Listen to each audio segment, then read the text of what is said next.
I ghosted my cheating wife after she called me a loser and had fun with a man I knew well. I'm a 57-year-old man. And I have been married for 26 years to the woman who was the love of my life, let's call her Lucy. We were friends in college, and we knew each other for a decade before we got married. 1 year of me chasing her, and the remaining 7 years of dating. There were even a few years of long distance.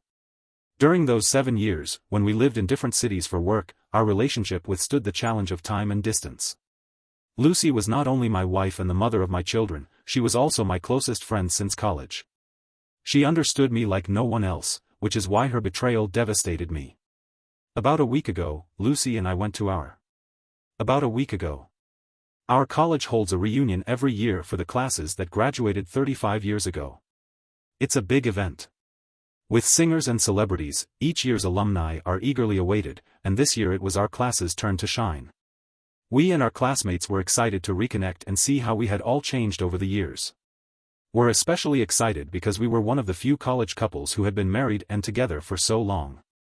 Eager to show off our strong relationship, little did I know that I was walking into a trap of my own making. We had a wonderful time reconnecting with some of our dearest friends after so many years. It felt like the best moments of our lives, until someone, let's call him Rick, approached us. Of Lucy, and everyone in our class was aware of his deep affection for her. Like any attractive woman, she had her share of admirers in college. Yes, I was one of them. But Rick was not the type to just flirt, take a chance, and move on if the girl wasn't interested. He pursued Lucy throughout college and beyond, never giving up even though he knew she was dating and in love with me. I was always a secure partner and didn't let his advances affect our relationship. Rick knew, along with everyone else, that Lucy was way out of his league, but he never stopped trying. Found out that Lucy had married me, he actually texted me, claiming that Lucy had made a mistake. That he hoped I would care for her as much as he did Lucy, and I just laughed at his childishness and romanticism. We hadn't heard from or spoken to him since that day until the day of the reunion when Rick approached us. We thought he would have moved on by now, considering it had been 35 years since college and 26 years since our marriage. But to our surprise, he was still fixated on Lucy. He greeted us all with hugs, and we reciprocated. Lucy, however, chose to shake his hand because his intense gaze made her uncomfortable. He sat across from Lucy and gave her a strange and intense stare that did not go unnoticed by anyone. Had brought his family to the reunion, he replied that he was single. He mentioned that he had been briefly married in his 40s. I expressed my sympathy and said I was sorry to hear that, to which he replied dramatically, "Well, you should be. Well, you should be sorry you stole my love," followed by a burst of hysterical laughter. Had I been in my 30s, I might have considered physically confronting him, but as we approach our 60s, such things no longer hold much weight. Besides, Rick's not the intimidating type, he's more of a sleazy, loudmouth guy you wouldn't pick for a gym class, so even though everyone heard his joke, no one reacted, and you could feel others. Getting uncomfortable, so we mostly brushed it off, but Lucy became noticeably quiet. Nancy, our close friend from college, took Lucy aside and we tried to lift her spirits, encouraging her to forget about the troublemaker and enjoy the rest of the day. Enjoy the rest of the evening, knowing that Lucy has a tendency to overthink things. Suddenly, out of the blue, Rick approached us. I guess he had been watching us the whole time, much to our surprise. He apologized and said he didn't mean to upset her. Instead, he claimed he wanted to make her happy. That she still had an admirer, despite the separation and the effects of aging on her appearance, I couldn't stand.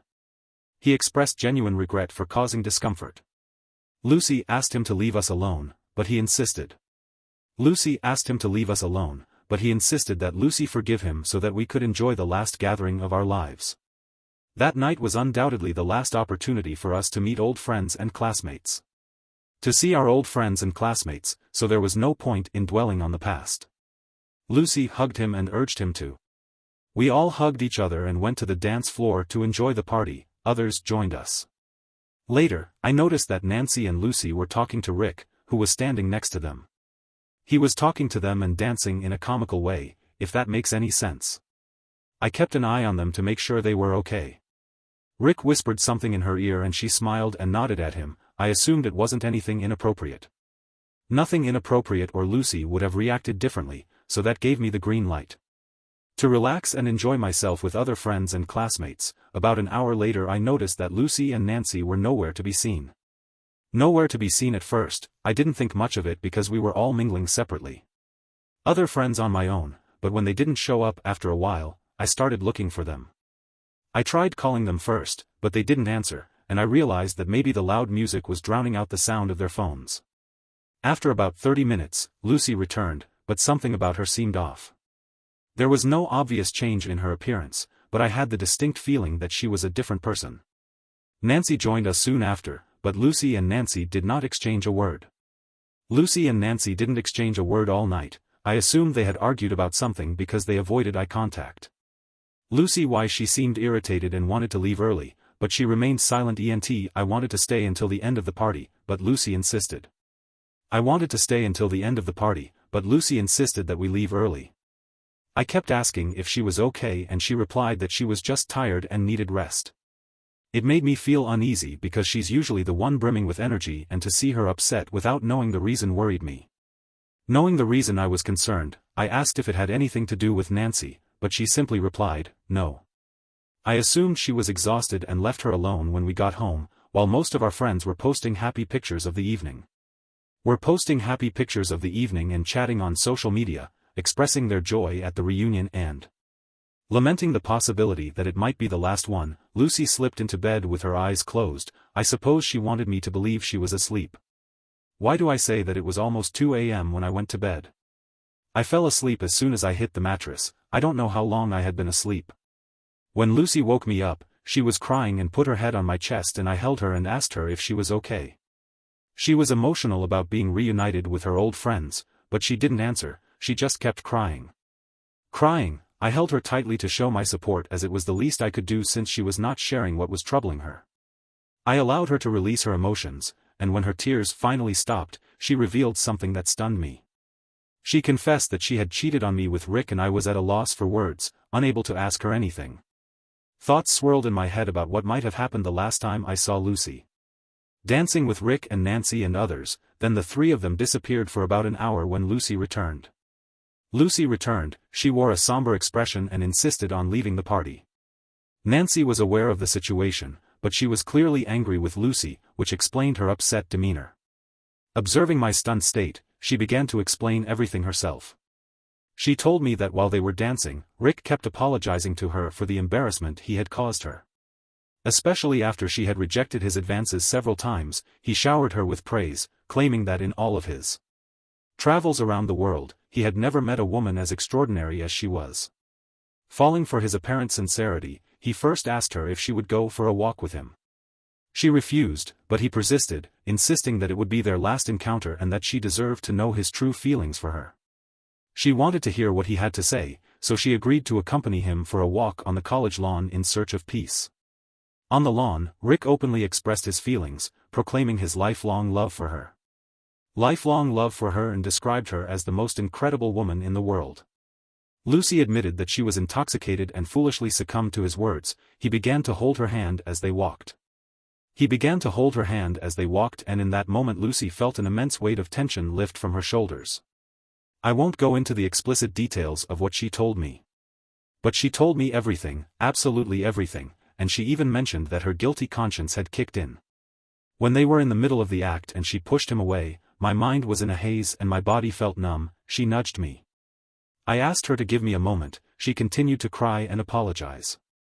Finally, I told her to go to sleep and we would discuss the matter in the morning. Expressing her fear of losing me, I simply closed my eyes and lay there, replaying the situation in my mind. I replayed the events over and over until I remembered something that struck me as odd. Rick gave me a strange, unsettling grin after Lucy returned from her makeout session, although I didn't pay much attention to it. At the time, I assumed it was his triumphant smile, signifying that he had finally won her over. I felt a wave of anger and disgust rise up inside of me. I was too restless for self-pity and the thought of. I noticed that she had fallen into a deep sleep after hours of crying. I quietly slipped out of bed, gathered my laptop, wallet, and other essentials into a backpack, and left our home. I loved this woman. We had been married for 26 years, and I couldn't imagine life without her. We had a family and children, but I couldn't stay. I knew her well, and if I had stayed until morning, she probably would have talked me out of it. I checked into a hotel and blocked her number and all her social media. Calling my kids' accounts, it was sunrise by the time I managed to fall asleep around 8 o'clock or 9 o'clock. Lucy and I have 2 children, a 24-year-old son and a 21-year-old daughter. They are both in college and live on the same campus. Now, after reading numerous stories, I realize that I made a Lucy's ghost that very night. I should have planned my next steps more carefully in order to take control of the. I've come across stories where people pretended to act like Al with their cheating partner, while secretly plotting revenge and eventually exposing the affair. In my case, I could not have acted normally with Lucy after what she had done. Even if I had tried to deceive her, she would have seen right through it. I couldn't bear to pretend in front of her, and the idea of Lucy cheating on me was the last thing I ever expected. Plan for how to handle such a situation, so when my kids called me, I had no strategy for what to say. But I needed to talk to one of them before they went to the police to report me missing. To call my son, who was typically more calm and mature than my daughter, and I informed him that there was no gentle way to break the news than to tell him that his mother had cheated on me the night before with her former lover. Or admirer, or stalker, or whatever you want to call him. I explained that I needed some time to process everything he was. He was stunned to hear that his own mother had committed such an act, and he knew that we had a strong, loving family and we had always had a great relationship, and now she had shattered that image. Relatives and friends had always admired our tight-knit, resilient, and proud family unit. That his mother could do such a thing and kept insisting that there must be some misunderstanding. He asked for the details and wanted everything explained in chronological order, but I knew that going through all the details would crush his spirit before he even had a chance to start his life, so I expressed my wish that it was just a joke. Just kidding, but Mom had confessed her infidelity to me. He's 24 and has experienced heartbreak, but I get it. I asked him to promise me that he would not disclose this to anyone. Until I did, I sent a text message to my daughter explaining that I was stressed about work issues and would be out of town for a while. Out of town for some time, which put an end to the phone calls, so the situation was as follows. While my daughter believed I was away on business, both my son and Lucy knew I had broken up with her. I spent the next few days online searching for the best lawyers and trying to find a solution to my problem. When I came across one of these online communities where many men had experienced a similar fate to mine, seeking revenge. I read about how they had planned their revenge and taken action against their cheating partners, including their anger towards the cheating partner. I understand their feelings, I really do, but seeking revenge on Lucy is the last thing I would consider in my life. I still love her deeply and I would be lying if I said I could destroy her. I don't want to, but I also can't be with her again. Reconciliation is not an option for me. I'm not sure how I'm going to handle this situation or if I'll ever recover from it. My work, my children, my assets, and more. I've made an appointment with a lawyer for tomorrow.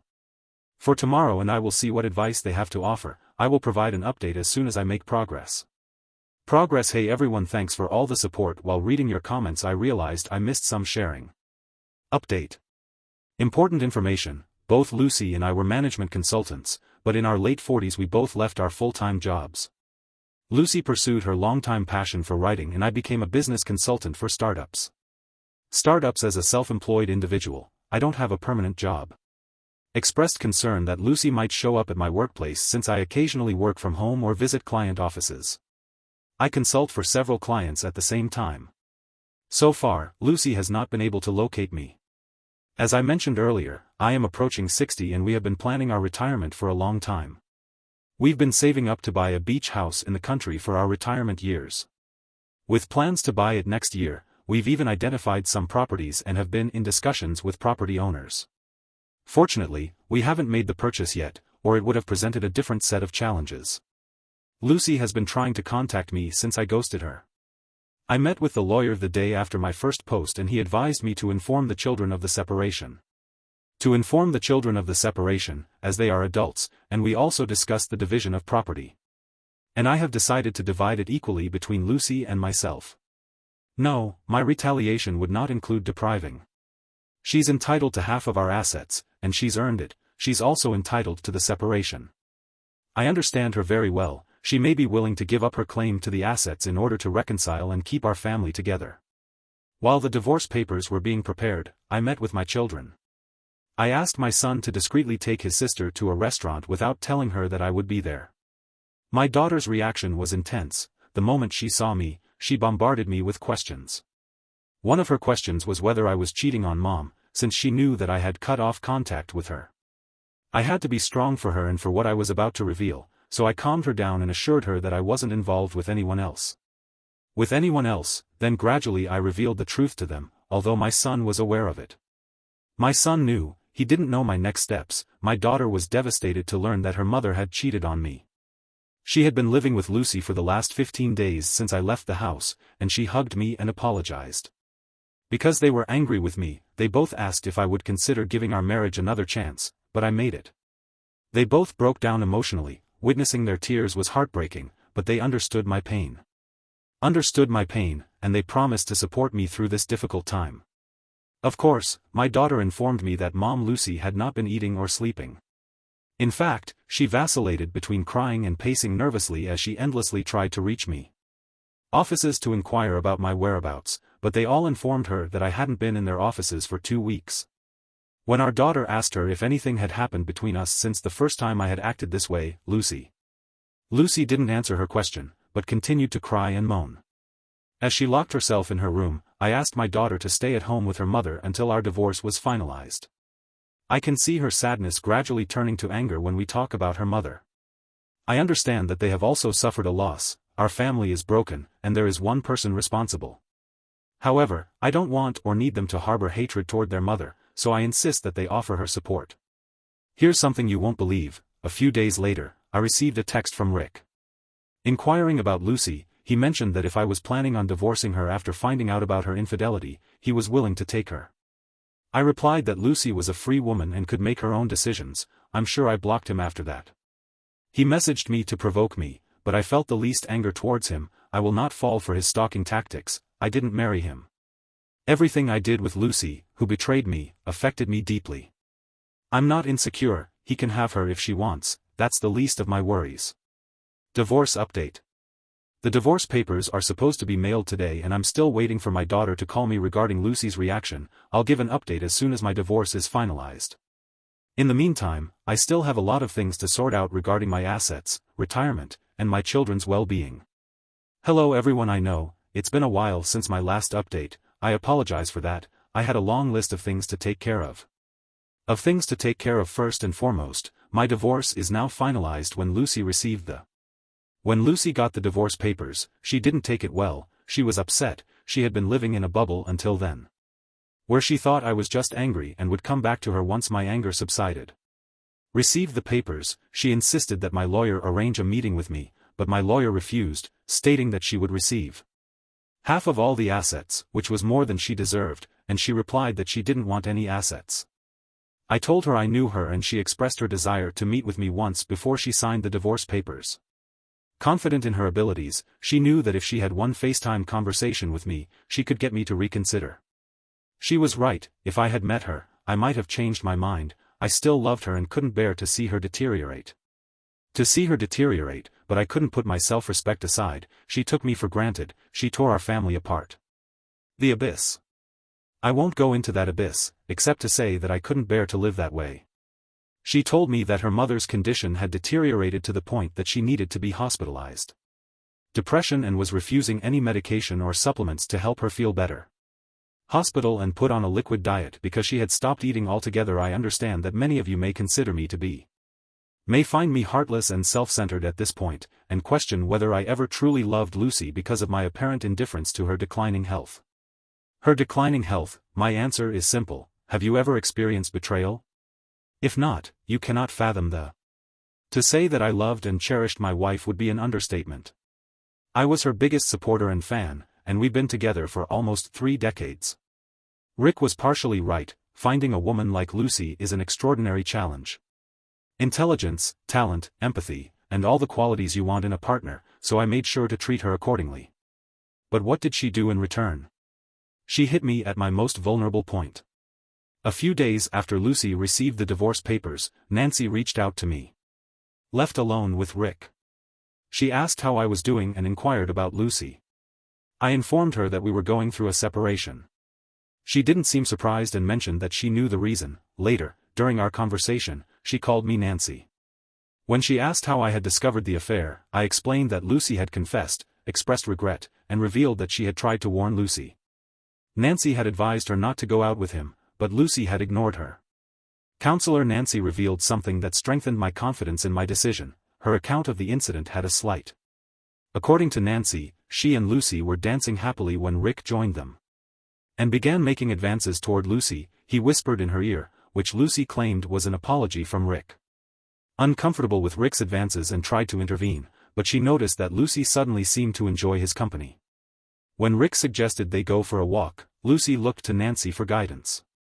Nancy strongly objected to the idea, since everyone knew how unsettling Rick could be, but after a while, Lucy excused herself.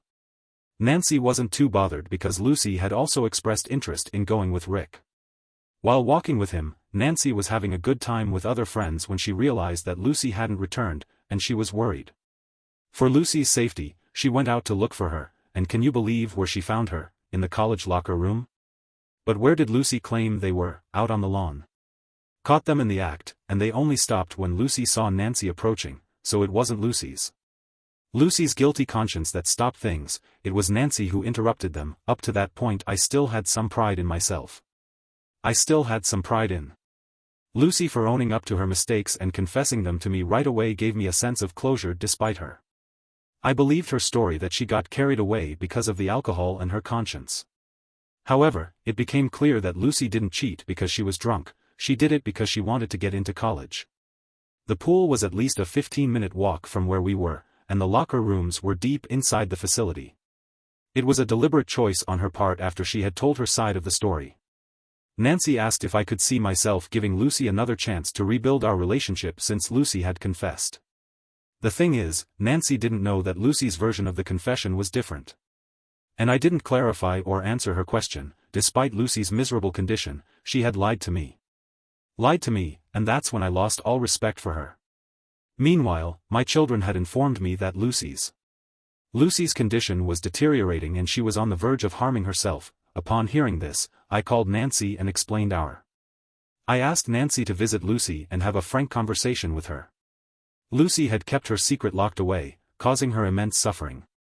I also instructed Nancy to inform Lucy that I was now aware of the actual truth of that night and had no intention of forgiving her or taking her back. It was in Lucy's best interest to prioritize her health because I knew she was intentionally harming herself in the hopes of reconciliation. After all, I know her, don't I? Nancy paid Lucy a visit and while Lucy has not fully recovered from her weakness and depression, my daughter mentioned that. After all, I know her.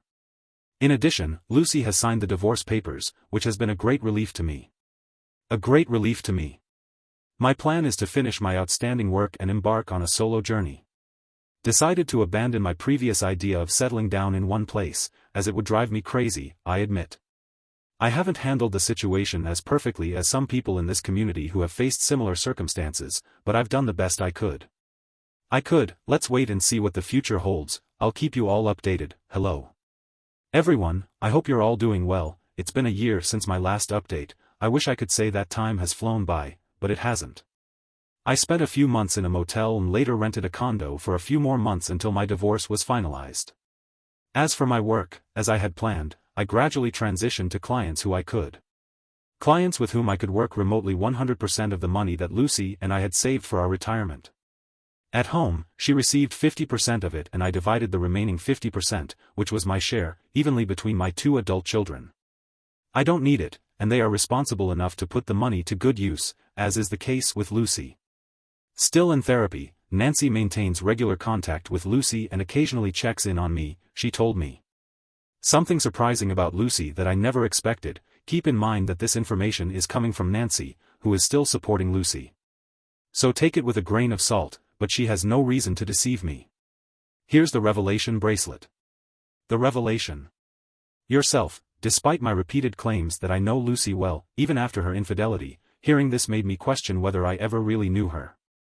I always thought of Lucy as a strong woman with a resilient spirit, but it seems that Lucy began chatting with Rick and he reciprocated by expressing his love for her until he learned of our divorce.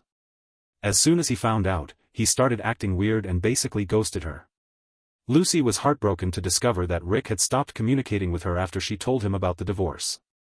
She reminded him of his claims of love and wanting to be with her, but it turned out that he was just flirting with Lucy for a casual physical relationship, which she got. He declared that he could not commit to a marriage or any emotional relationship with Lucy because she's such a strong-willed woman. For those who know Lucy, it's almost unbelievable that she begged Rick for a relationship that she couldn't have stooped any lower for, because everyone knew Rick was unsavory. Rick revealed his true intentions by admitting that he was only interested in a physical relationship. While Lucy was looking for emotional support, not just physical intimacy.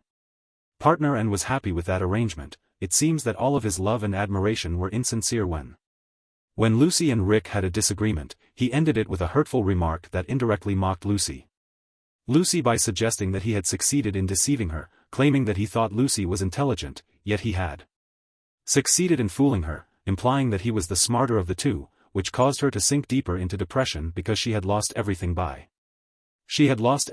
falling for his deceitful lies. The last update I received about Lucy was a few days ago. The last update. Weeks ago, my daughter had been staying with Lucy since I moved out of the house. She needed someone's company to help her cope with her depression. But after living with her for a year, my daughter realized that she could no longer. Lucy had become extremely difficult. Lucy, who was once emotionally resilient, had turned into a. She has also become an insecure and unpredictable individual who constantly seeks the presence and attention of others. Delusional and disoriented, Lucy has become a controlling and possessive mother who bombards my children with phone calls and messages if they don't respond promptly. She even insisted that my son move in with her until he got married. She has pressured my daughter to spend time at home instead of going out with friends or on vacation. My children are no longer children, they are adults and cannot be restricted. Whenever my daughter tried to address Lucy's intrusive behavior, Lucy would break down and express her fear of losing them. Especially after losing me, my children would reassure her that they had no intention of abandoning her and that they would be fine. After losing me, they did their best to help her cope with her depression, but warned her that if she continued to be so controlling, they might have to. This led to heated arguments with the children, who accused her of not supporting them during her most. This behavior is unfamiliar to me and my children. Eventually, they had to confront her and explain that it was her actions that had destroyed our once happy and loving family. What was once a harmonious and safe family environment is now fractured and distorted. It was difficult for her to accept that her own children were blaming her for everything. Moved out of the house 2 weeks ago and told me that she had tried her best to help Lucy, but she couldn't put her life on hold to care for her. I believe my daughter's decision was reasonable. She needs to move on with her life.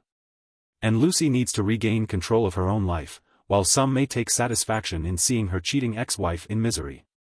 Ex-wife in misery in her 20 or 30 seconds, I couldn't find happiness in this situation. I really felt sorry for her. For her condition, her poor choices have condemned her to a lifetime of suffering. I hope she can rediscover her former self. A confident, strong woman who doesn't have to rely on people like Rick for emotional support, as I have on my own journey. I've spent the last year living in 4 different countries, exploring local cultures, tasting different cuisines, and immersing myself in entirely new lifestyles has been a great experience.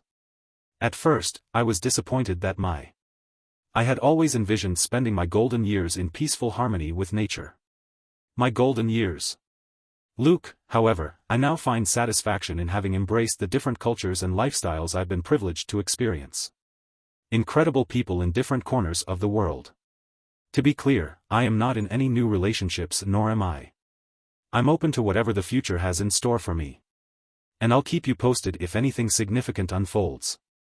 Hello everyone, I apologize for not providing updates over the past few years. Over the last few years, the truth is not much of note has happened in the last 2.5 years other than my extensive to more than a dozen countries and my renewed passion for painting. I originally started this thread to share my story about my cheating wife, and there didn't seem to be any point in updating it with my travel experiences. So I refrained from doing so, but there has been an event that has prompted me to write this update. Last month, after 4 years, I had the opportunity to meet Lucy. Again, this reunion was due to my son's upcoming wedding. Yes, my son found the love of his life and decided to tie the knot.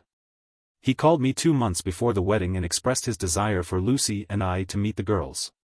I was hesitant at first and suggested that I meet them at the wedding, but I realized that it was not about me. Realized that it wasn't about me, it was about fulfilling my responsibilities as a father. The girls' parents graciously. They hosted a dinner for us a week before the wedding, and although I hadn't confirmed my attendance, I decided to attend at the last minute. It was a bit difficult to see Lucy in that context, as I would have preferred one of us to be there. Meeting Lucy. However, I understood that I needed to be there for my son, and when I arrived, Lucy seemed surprised to see me. She greeted me with a polite smile, but I could sense that she was tense throughout the meeting. She had always kept her long, thick hair, even as we grew older. But it seemed she had aged more than expected in those 4 years. Interestingly, they sat us next to each other at the table. Which made me suspect that our son had not informed them that this would be our first meeting in years. It is worth noting that this situation was not a problem in front of others. She remained silent, but as soon as we had a chance to speak privately, she commented that I seemed healthier and happier. I acknowledged this and attributed it to. This caught her off guard for a moment and she looked around to make sure no one was listening. To make sure no one was eavesdropping, she inquired if I was in a relationship, but I evaded the question, stating that my status was none of her business. During our conversation, I barely made eye contact with her and focused my. After dinner, when it was time to leave, I said goodnight to everyone with hugs, but they just hugs, but I just nodded my goodbye to Lucy, telling her to take care of herself. I guess she didn't expect that, because she also stood up when I said goodbye to everyone. It happened quickly so I don't think it was too awkward for the others. Surprisingly, my interaction with Lucy was fairly uneventful. She seemed either intimidated by me or too anxious to have. In order to have a more open conversation about whether or not she was overthinking it, I didn't dwell on it. Long after I had left the meeting and stepped outside, my son accompanied me and offered to spend the next few days with me. Days with him, but I declined, assuring him that I would call. I then went to my hotel. By the way, I don't have a permanent residence. I'm mostly out of town, and when I'm in town I stay in a motel, transitioning to a nomadic lifestyle. Lifestyle after being a family man for 26 years was challenging, but I've gotten used to this adventurous life and I'm enjoying it. Aside from my family situation, I have another update. Now have a companion. Yes, during my visit Tokyo 2 years ago, I met Ashleen, who is 52 years old. Out of an abusive relationship and was enjoying her first solo trip. We connected while hiking up a mountain. We became friends because neither of us was looking for a romantic relationship at the time. Traveling together. South Korea while she went to Thailand, we stayed in touch for the next 6 months and eventually. For the past year and a half, we have traveled together to over 8 countries. We became travel companions and didn't rush into anything physically or emotionally during the first 2 months of our travels. We both took our time getting to know each other, and we were clear from the start that we didn't want to get married right away. We wanted to enjoy the experience of traveling and exploring different places. My children knew about Ashleen, but chose not to tell Lucy for fear it would trigger her depression. Again, after arriving at the hotel, I called my son to explain why I had declined his invitation to stay with him. Informed him that Ashleen had accompanied me into town and I could not leave her alone. For Ashleen to attend the wedding, he was excited, but also concerned about Lucy's reaction. I stressed that Ashleen should be at the wedding because she's my partner and she should meet my family. Wedding day. My son added his sister, my daughter, to the call to get a second opinion, but mostly to discuss it among the 3 of us. She agreed with me that Ashleen should meet the family. The wedding was a week away, so I used that time to give Ashleen a tour of the city, since it was her first visit to Kentucky. Now on the day of the wedding, as soon as we arrived, I noticed that Lucy was already staring at me. Was visibly upset when she saw me holding hands with Ashleen at the wedding venue. Ashleen about the possibility of Lucy's unpleasant behavior, but she assured me that she could handle the situation. The first time I saw how controlling Lucy had become since our breakup, she lunged at us and she grabbed my wrist and tried to pull me aside. I told her firmly that I didn't want to have a private conversation with her. Asked if Ashleen was my girlfriend or if I planned to marry her, I replied that it was none of her business and asked her to leave us alone. I asked her to leave us alone because the guests were arriving and some noticed Lucy's tears and anger. She insisted that she didn't care about anyone else and that she had to resolve this matter one way or another. We pointed out to her that she was disrupting the wedding, and she replied that she did not care. That she didn't care, and at that point, my usually gentle daughter became a force to be reckoned with. Not only did she lose her temper, she gave Lucy a stern talking to that I never expected from our daughter. I never expected. Yet commanding tone, she told her mom, "Yes, Mom, you were supposed to go to the wedding on Dad's arm and be with Dad. You chose to be with some random guy, so either accept it and move on right now, or I will make sure you get kicked out of the wedding before it even starts." I almost wanted to intervene, as it's natural for a parent to do when they see they're in distress, but my daughter was tougher than I could ever be when it came to her mother. Pointed her finger at Lucy and meant every word. I felt the tension in Lucy's grip on my wrist release. I saw Lucy's face shake as she quiver as she let go of me, and she stared at me for 3 seconds, during which time her expression went from anger to betrayal to sadness. She didn't say a word, but her face revealed a whirlwind of emotions after Lucy walked away. Needless to say, she didn't introduce herself to Ashleen. On a positive note, my daughter apologized to Ashleen, who then hugged us. I reassured her that there was no need to apologize. My daughter is strong and I'm proud of her. That my daughter was emotional when she said it was her father's fault. We've suffered enough, she needs to move on or leave you alone. Lucy had made everyone's life miserable, yet she had expected sympathy and care from a few friends over the years. My children don't have a family home to gather in for special occasions. As the wedding progressed, Lucy became increasingly upset that our children were supporting me. She either stood in a corner or seemed more excluded than a mother of the groom should be. Nancy called me a few days ago and mentioned that Lucy had left. Lucy had taken it as a blow to her ego to see me moving on so quickly in life while she remained single. Children and I are done with Lucy's drama and she's on her own. She can do whatever she wants. I just want to enjoy the remaining years of my life in peace. I'm considering staying closer to my children and giving them a family home where they can come together in peace. This wedding made me realize that I'm entering a new phase of my life. And I may become a grandparent, but I won't be sharing that with Lucy, and that's fine with me. We'll see if Ashleen is ready when the time comes, but I want to express my gratitude for the advice and experiences that some of you have shared, and I want you all to be faithful and true to your spouses, if not for yourselves or your partners, do it for your children. Life is good and there's always more to enjoy. Take care.